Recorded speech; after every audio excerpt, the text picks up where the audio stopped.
এ বাবাজি,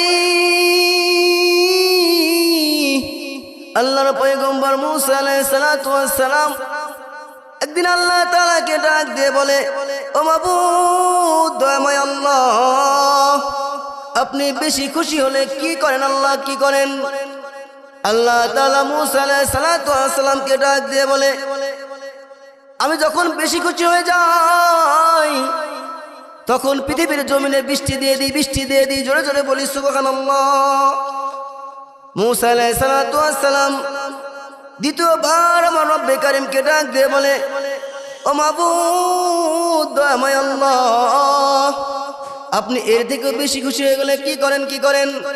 আল্লাহ তাআলা মুসা আলাইহিস সালাতু ওয়াস সালামকে ডাক দিয়ে বলে, আমি এর থেকেও বেশি খুশি হয়ে গেলে বান্দার বাসায় আত্মীয় পাঠাই। আর একটু জোরে জোরে বলি সুবহানাল্লাহ।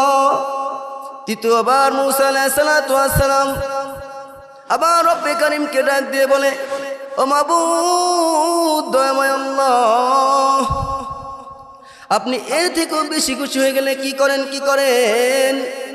আল্লাহ তাআলা মুসা আলাইহিস সালাতু ওয়াস সালামকে ডাক দিয়ে বলে, আমি এর থেকেও বেশি খুশি হয়ে গেলে মানুষের ঘরে কন্যা সন্তান জন্ম দেই। জোরে জোরে বলি সুবহানাল্লাহ। আল্লাহ তাআলার পক্ষ থেকে আল্লাহ তাআলা আমাদেরকে তিনটা জিনিস দেয়, কিন্তু এই তিনটা জিনিস যখন আল্লাহ তাআলা আমাদেরকে দেয় তখন আমরা কি রাগান্বিত হই।